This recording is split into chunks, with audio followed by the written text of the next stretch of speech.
And then for the purpose of other students who are not with us today, for example, yung mga nawalan ng kuryente, at saka yung mga katulad ni Colleen na, anong tawag dito, meron silang family member na namatay, so she's not able to attend any of the classes this week. So for those people, I will be recording our class today. Okay, para yun yung isisend kong recording sa kanila. Okay, so let's start. So again, our first topic is all about digital divide. So ano nga ba yung digital divide? So digital divide actually is the division between people who have access to technology and the internet and people who have very limited or no access to technology and internet at all. Okay? So sabi dito, yung may mga access sa internet, yung may mga gadgets at nakakagamit ng iba't ibang uri ng technology, they are what we call as your digital haves. Okay? So they are also information rich kasi sila yung mga taong very easy sa kanila to gather information, to get additional knowledge from the internet using the different technologies that they have. Okay? So hindi enough na ang digital haves ay meron lang mga gadgets at saka may access on the internet. Siyempre dapat yung mga digital haves, meron din silang enough skill, enough understanding on how to use it para makuha yung mga kailangan nilang information na ma-access on the internet or using the different technology. So dapat meron din silang basic knowledge, skills, understanding, and confidence to use these tools or these resources para maka-access doon sa mga skills, knowledge, and attitude na yon. So they are the complete opposite of what we call as the digital not-haves. So basically, this digital not-haves, we call them also as people who have poor access to what we call as skills, knowledge, and attitude. So bakit nga ba poor ang kanilang access? It's because maaaring wala silang mga gadgets na katulad ninyo. And we are not just talking about mobile phones. Okay, so may iba't ibang uri ng gadgets or technology or tools na ginagamit natin to gather information. At the same time, maaaring very limited or talagang completely wala silang internet connection or stable internet connection, or maaaring kahit meron silang connection, meron silang gadgets, wala naman silang basic skills or understanding on how to utilize these tools and use it for whatever purpose you need, whether it is for entertainment or gathering information. Okay, so maaaring hindi sila confident to use the internet, or they are not confident in searching for information on Google or other search engines. So when we say digital haves and digital not haves, we are not just talking about kung meron kang cellphone or wala. It's more of, alam mo bang gamitin yung cellphone mo, or confident ka bang gamitin yung mga tools na yon para makuha yung kailangan mong information or other uses ng technology.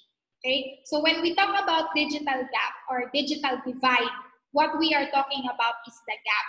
And aminin man natin sa hindi, talagang malaki yung gap or yung difference between the digital haves at saka the digital not haves. Okay? And later on, we will talk about how, ano mga ba yung mga factors that influences this digital divide?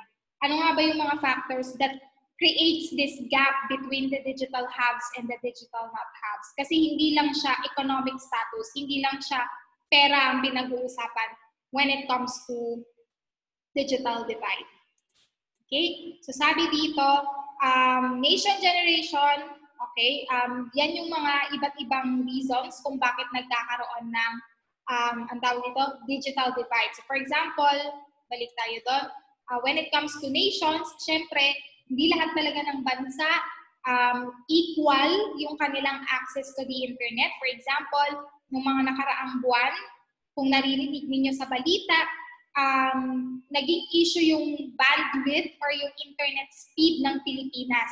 Kasi daw isa talaga tayo sa pinakamabababa or pinakamabagal ang internet speed or yung bandwidth compared to other countries na mas mabilis yung kanilang access sa internet. So mas mabilis din yung pagkuha nila ng information using the internet.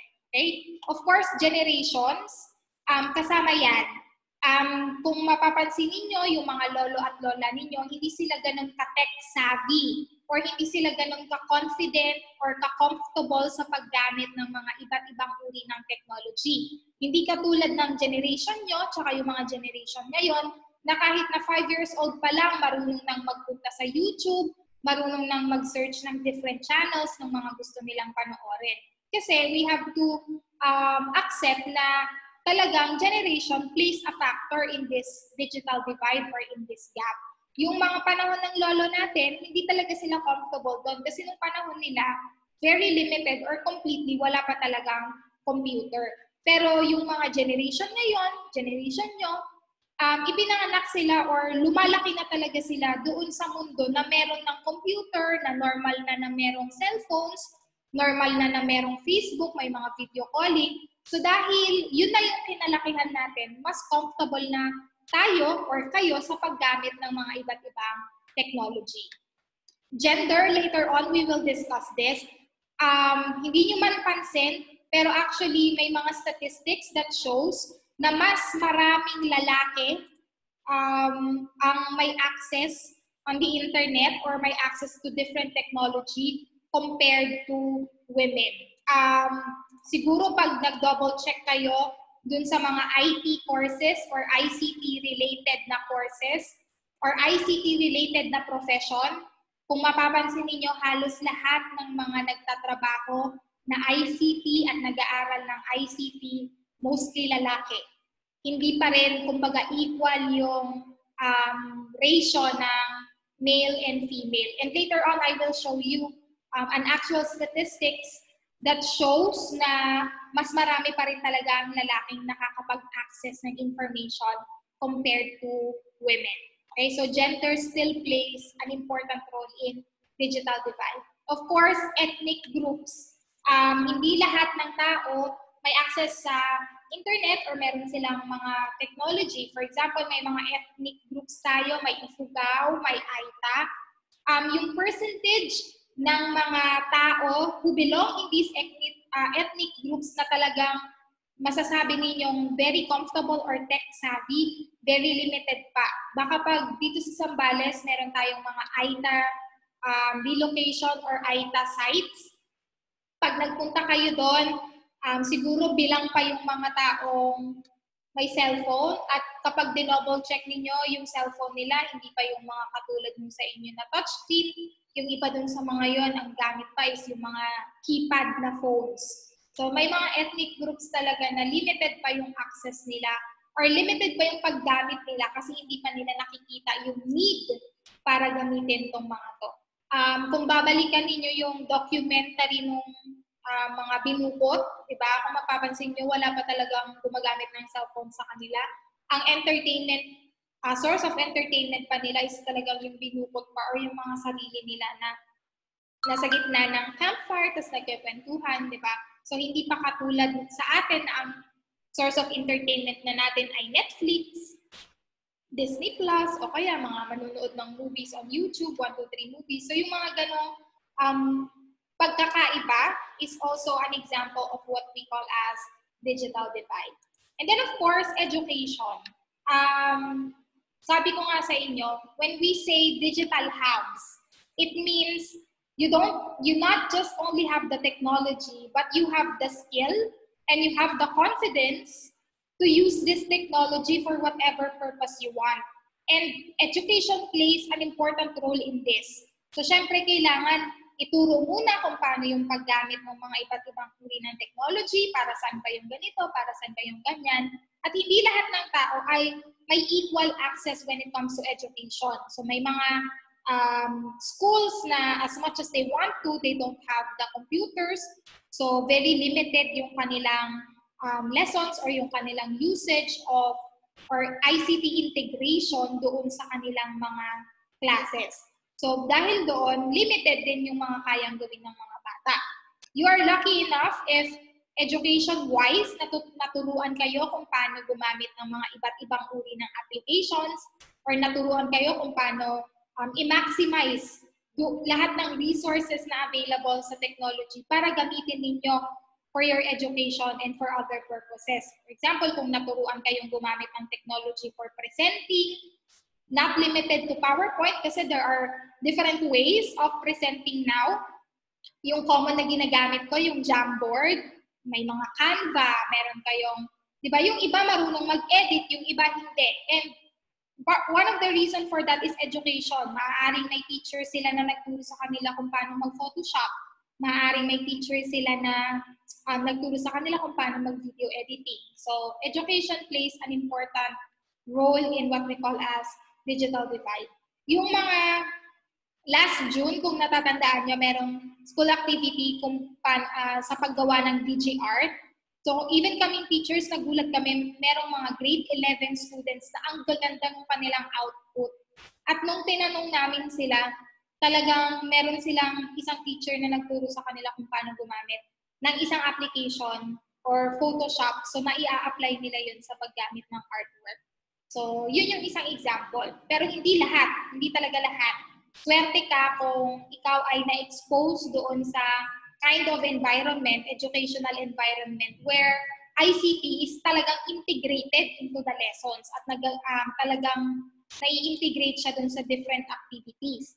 Pero kung hindi, kung na-expose ka doon sa educational environment na talagang blackboard and chalk, pen and paper, libro pa rin, medyo limited yung magiging, kumbaga, yung confidence or skills na natutunan mo when it comes to ICT integration. And then, of course, isa sa factor is yung economic level. So, ito na yung usual na nakikita ng tao, yung tinatawag nating pera. Siyempre, pag may pera, kaya nilang mamili ng iba't ibang tools. Kaya nilang mamili ng cellphones, yung pinaka-high-end na cellphones, may mga tablets sila, mga high-end na laptops na kayang, alam mo yun, may mga capabilities na hindi mo pwedeng gawin sa isang low-end na cellphone lang. So, isa rin sa factor yung economic status or yung tinatawag natin economic levels. Okay? And then, of course, we have social status. Siyempre, yung mga may posisyon at saka yung mga mas nakakataas when it comes to our community or when it comes to our society. Usually, mas exposed sila sa paggamit ng technology, mas exposed sila sa paggamit ng internet compared to those na wala namang medyo nasa mababang caste system or social status. Okay? And then, of course, languages. Sabi nga natin, di ba, we need a certain level of literacy as digital citizens. So, paggamit ng mga technology ng internet, we need at least a certain level of literacy. So, kung hindi mo maintindihan yung binabasa mo on the internet, or hindi mo naintindihan yung instruction, medyo mahirap gamitin yung mga technology na yan. So sabi ko nga sa inyo, there are a lot of factors that influence this digital divide or this gap, yung difference between the digital haves and the digital not haves. So it's not just the economic levels, maraming factors siya. Medyo mas pansinin lang talaga yung economic levels, pero actually, it's not the only factor. Okay? So, bakit nga ba kailangan natin maintindihan yung idea of digital divide? Because in the real world, digital divide can either provide opportunities or it can create problems or issues. Pag hindi natin na-identify or hindi na-raise yung awareness when it comes to digital divide, it can really create problems. Not just in education, but also in the real world. Sa trabaho, nagkakaroon ng, maaari magkaroon ng problema dahil may difference between the employees when it comes to their technological skills. For example, si Miss V. Miss V is teaching yung mga ABM-related subjects. Pero technologically wise, very limited talaga siya to the point na nung unang taon niya in school, pag nagpa-exam siya, handwritten. As in, sasabihin niya yung questions orally, tapos sasagutan ng mga students. Hindi kami nakakapag-print ng exams niya dati kasi hindi siya makapag-produce ng exam niya na nakatype sa Microsoft Word.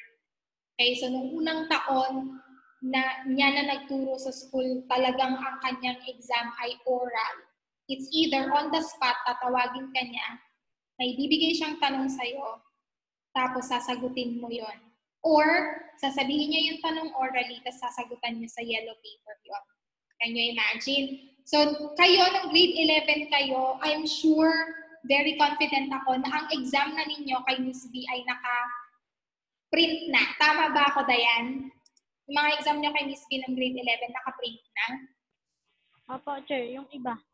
Yung iba. Yung mga quizzes niya, hindi pa. Pero yung exam, Okay. yung monthly assessment, printed out yon. Bakit siya naging printed out? Kasi tinatype na namin ni Miss Karen. So, it can create additional problems kasi syempre additional work yun sa amin. Na we are printing, we are editing, tapos kailangan pa namin i-type. Even ang kanyang grading sheets. Pansin nyo, I'm not sure kung natatandaan nyo pa last year, meron laging hawak na paper si Miss B. Tapos every time na magtatawag siya, may sinusulatan siyang grading sheet. Tama ba ako, Cyril?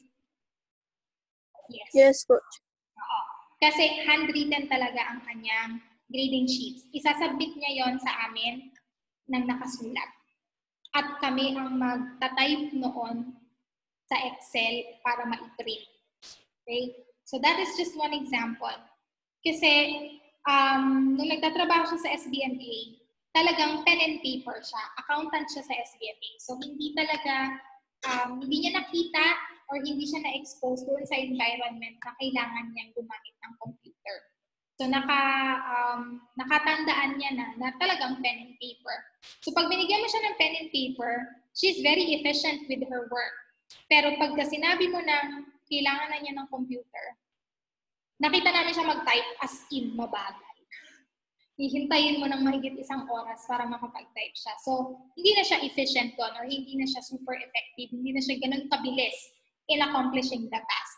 Kasi, hindi na siya confident or wala na siya yung basic skills na kailangan to use the technology for her work. So, ngayon, napunta lahat kay Teacher Rosette ng ABM classes is because hindi nga siya makapag-type ng Word, diba? So, mas mahihirapan siya when it comes to the transition to online classes. So, for this school year, wala si Miss B. It's because siya na yung nagsabi, mahihirapan siya sa paggamit ng Zoom, mahihirapan siya sa pag-send ng mga e-modules or yung mga kailangan for printing na modules ninyo. So, isa yun sa mga problems. So, siya ay nawalan ng trabaho just because hindi siya digitally have.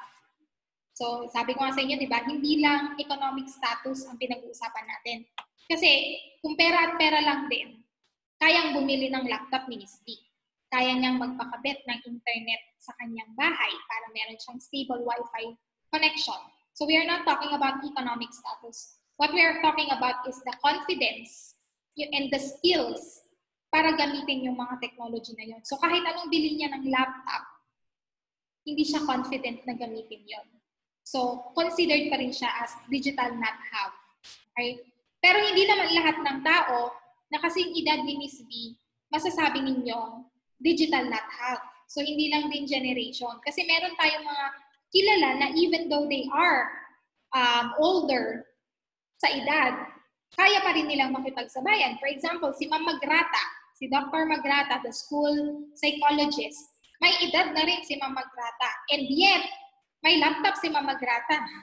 At kaya niyang gumawa ng PowerPoint presentations, kaya niyang gumawa ng mga Microsoft Word, kaya niyang mag-Zoom. I'm not sure if na-meet kayo ni Ma'am Magrata, pero I think that was during the orientation week, first 2 weeks of classes, na nakipag-meet kayo kay Ma'am Magrata at nakausap pa niya kayo via Zoom.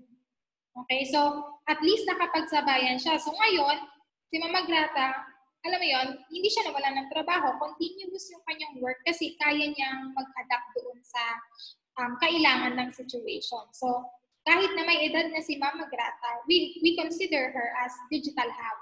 Okay? So, hindi lang talaga iisang factor ang nag-a-affect or nakaka-apekto sa digital divide. Okay? At the same time, if we have enough awareness when it comes to this digital divide, it can also create opportunities. And later on, we will talk about what kind of opportunities are we creating because of our awareness of digital divide at nasusolusyonan siya, hindi siya nagiging problema kasi we are aware of it. Okay, so let's continue to our next slide. Okay, so ayan, yung digital technology, sabi niya, syempre, sabi nga ninyo, lahat ng bagay ay nagbabago. So we are experiencing a lot of changes in our society. Ako, nung elementary ako, ang tinuturo ng teacher ko sa akin ay kung paano gumamit ng typewriter. I was in grade 4 that time. Pagdating ng grade 5, ang tinuturo na sa amin ay kung paano gumamit ng computer. So that's already changes.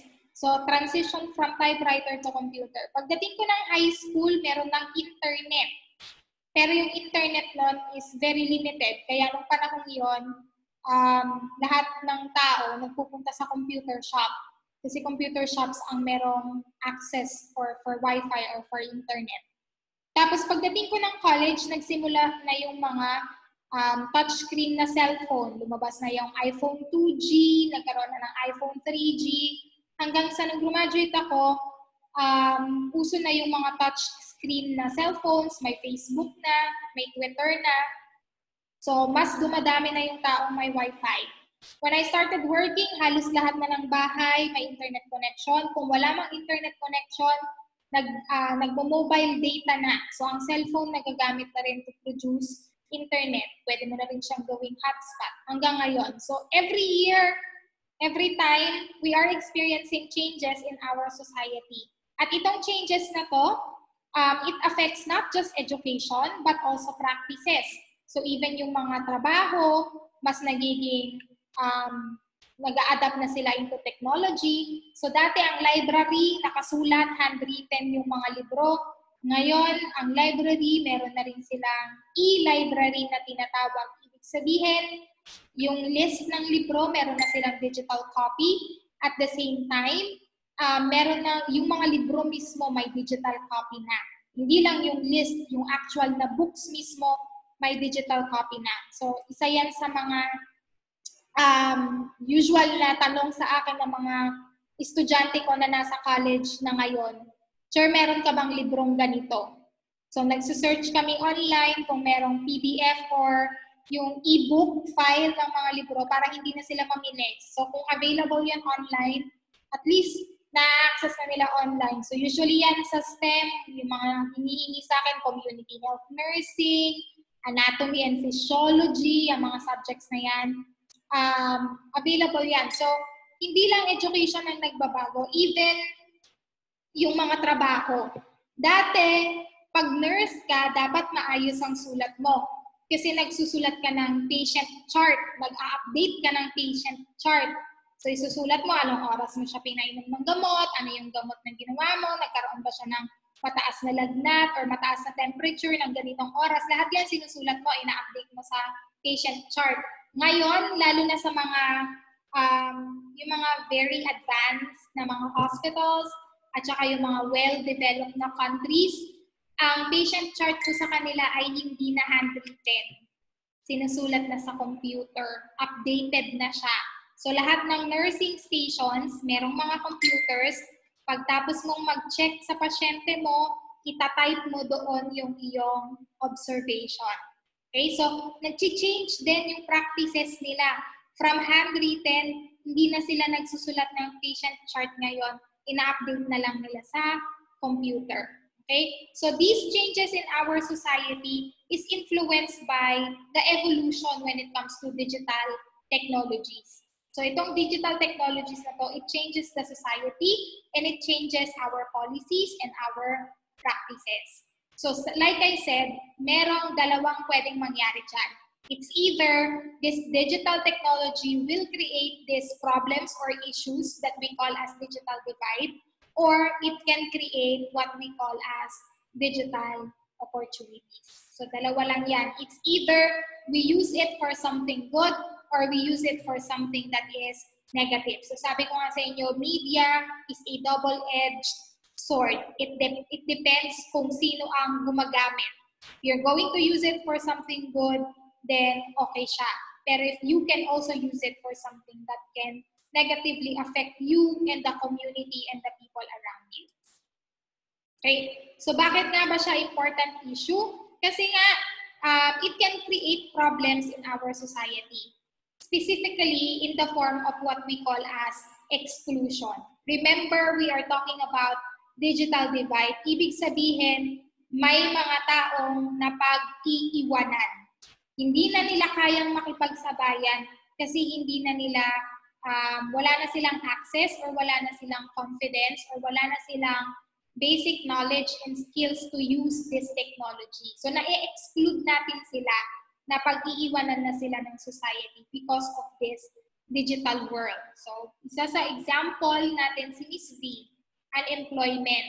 So, she was excluded from this school year kasi hindi niya na kayang mag-transition from face-to-face classes to online classes. At hindi lang si Miss V ang naka-experience niyan. There are a lot of teachers, not just in public school, but also in private schools, na talagang sinabi nilang we cannot or we would rather not teach this school year kasi hindi nila kayang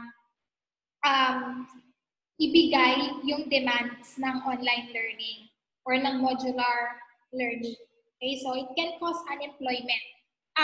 Outside of the education, kung mapapansin niyo lahat na ng trabaho ngayon, isa na sa tinatanong during the job interview is yung ICT skills na tinatawag natin. Can you use Microsoft Word? Can you use basic knowledge of how to search the internet for relevant information, how to use Excel? Lahat na halos ng trabaho nagre-require na meron kang basic ICT skills or ICT knowledge.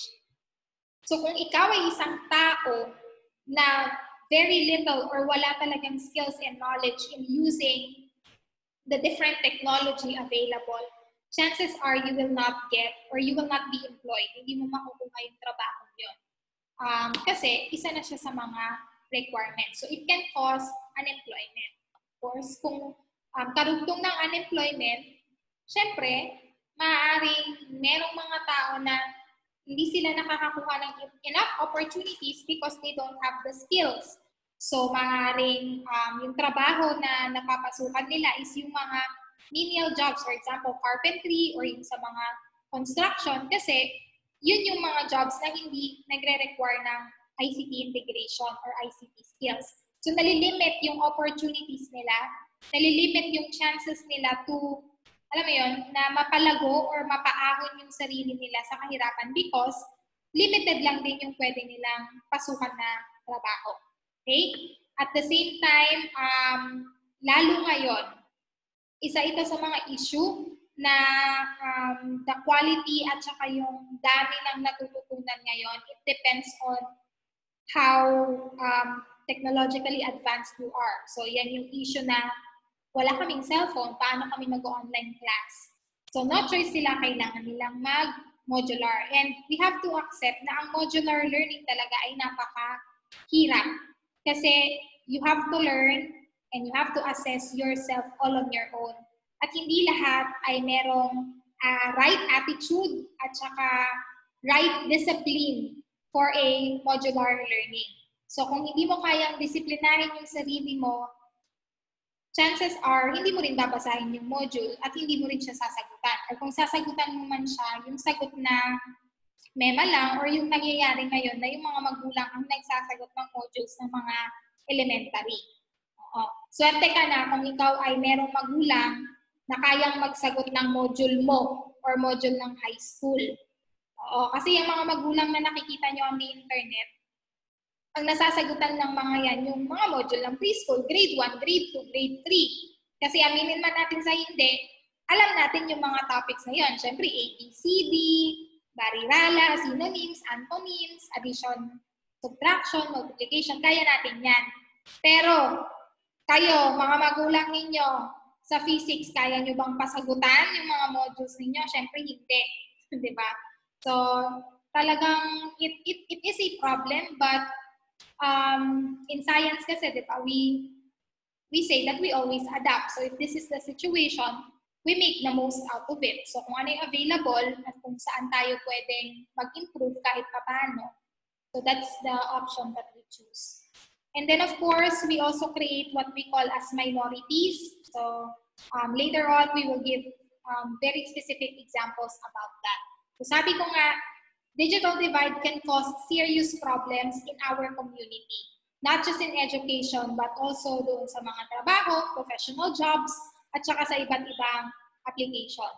Okay? Ngayon nga, pati announcements ng barangay, ginagamit na ang digital technologies or digital platform. Ang announcement nila, ginagawa na on Facebook. Paano kung ikaw ay walang Facebook dahil ang cellphone mo ay keypad, hindi ka na updated sa mga nangyayari sa barangay. So, like I said, it can cause what we call as exclusion.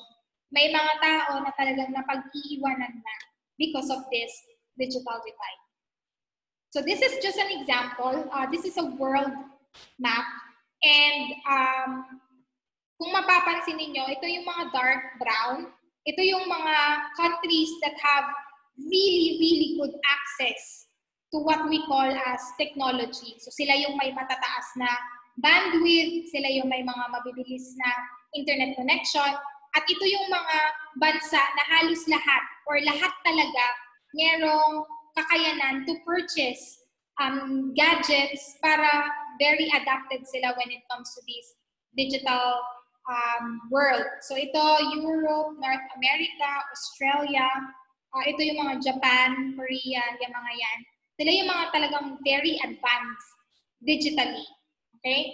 And then, yung mga lighter brown, medyo advanced. And then, itong mga super yellow na to, ito yung mga bansa na talagang hirap technologically wise. Ang Philippines, ito siya, nandito tayo sa medyo orange na part. So, medyo average tayo.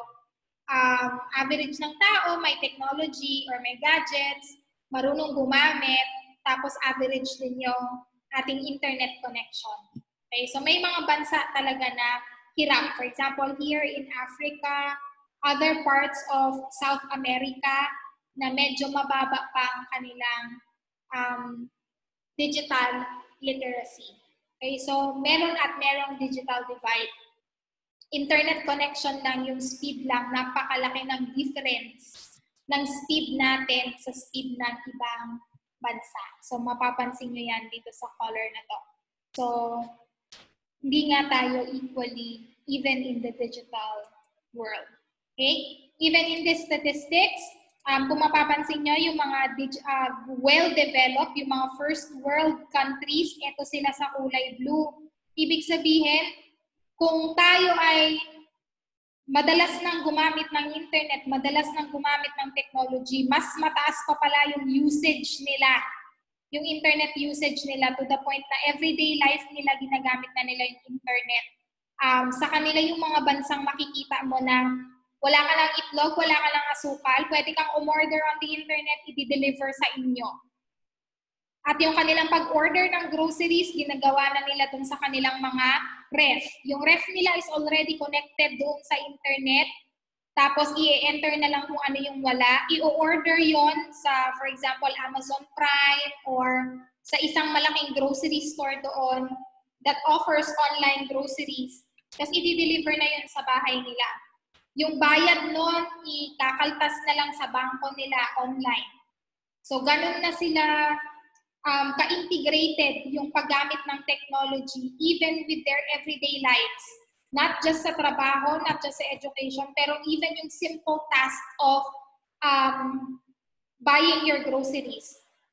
Even yung pag-turn on at pag-turn off sa kanila ng ilaw at saka ng aircon, ginagawa na rin online. So nakakonect yung bahay nila sa cellphone, tapos nakakonect sa internet. So for example, pauwi na ako 30 minutes before ako umuwi, ito-turn on ko na yung aircon ng bahay ko using my cellphone para pagdating ko doon malamig na siya kasi masyadong mainit ng summer. Or for example, ngayon fall or going winter sila, malamig. So pwedeng 30 minutes before ako umuwi, ito-turn on ko na yung heater para pag uwi ko, mainit na yung bahay ko, hindi na ako manlalamig kasi galing na ako sa malamig na lugar, tapos pagdating ko sa bahay, malamig din. So pwede na yon, accessible na yon sa kanila. So, ganun na sila ka-technologically advanced when it comes to the usage of technology and internet. Meron akong isang student who is studying sa US, in a university in US. Ang libro nila ay digital na rin. At yung digital na libro nila, meron kang mga pipindutin doon na magpi-play yung video, may mga simulations na agad sila doon, so maiintindihan mo ng mas madali yung concepts. So, ganun na sila ka-integrated digitally. Ito tayo, yung kulay red. Oo. Or developing world tayo. Tayo yung mga third world countries. So, yes, we are using, pero very limit pa. Ang laki ng difference, so, kung mapapansin nyo, nasa 62 na ang highest nila, tayo nasa 17 pa rin. That's like 30 or more when it comes to difference. So, napakalaki talaga nung digital divide or nung gap between nations, between developing worlds, developing countries at first world countries na very developed na. No? So, kulang na kulang pa pala talaga tayo. Pero sabi nga ni Senator Honasan, hindi naman daw ganon. Kabagal ang internet sa Pilipinas. Okay, so